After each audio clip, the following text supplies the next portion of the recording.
dal leen ak jàmm ci Sen Sport 221.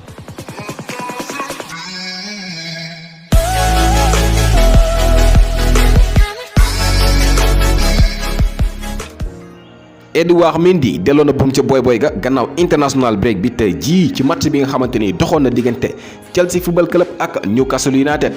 Chelsea nag moo fekk ji Newcastle United dóor ko 2-0 Edouard Mendy amaat beneen clean sheet boole ko ci yi mu amoon mu nekk juróom-ñaari clean sheet maanaam 7 match wala juróom-ñaari match yi nga xamante ni Edouard Mendy kenn dugalu ko benn but. kon Edouard Mendy depuis saison bi tàmbali ak léegi wala depuis mu dem foofu la ca Chelsea football club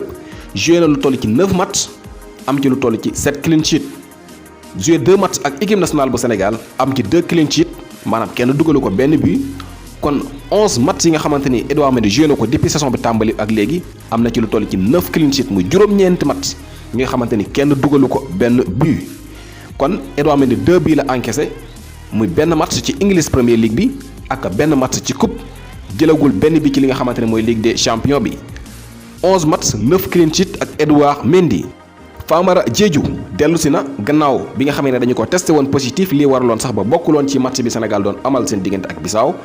tey jii amal na retouram ak équipe bii di Bristol City waaye nag ak bii bi nga xamante ni may na équipe am mu dóor équipe bi mu doon dajal di Derby County nekk ci championship bi foofu la ci Angleterre.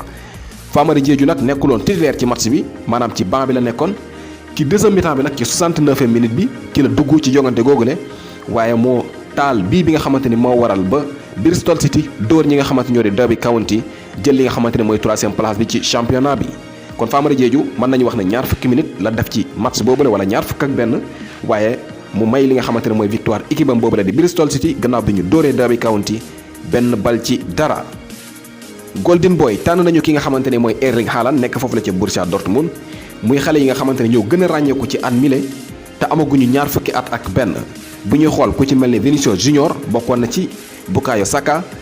Ansu Fati Jadon Sancho Eduardo Camavinga ak yeneen i xale waaye ki nga xamante ni moom la ñu tànn ne moo nekk li nga xamante ne mooy Golden Boy ci saison 2020 wala atum 2020 bi le mooy kii ñuy wax Erling Haaland nekk foofu la ca Borussia Dortmund. match bi nga xamante ni nag doxoon na diggante Tottenham ak ñii di waa Manchester City Tottenham moo dóor Manchester City 2-0 mu nekkoon derby bu rëy bi nga xamante ni ñu ngi ko doon xaar tey jii foofu la ca Angleterre ci Premier League bi. José Mourinho moo dóor Pep Guardiola 2-0 muy victoire bi nga xamante ne Tottenham am nañu ko ci kaw Manchester City beneen match bi nga xamante ne ñu ngi ko doon xaar ci weekend bi muy derby bi war a dox diggante Atlético de Madrid ak FC Barcelone dinañ ci ñëw ci yeneen i jamono.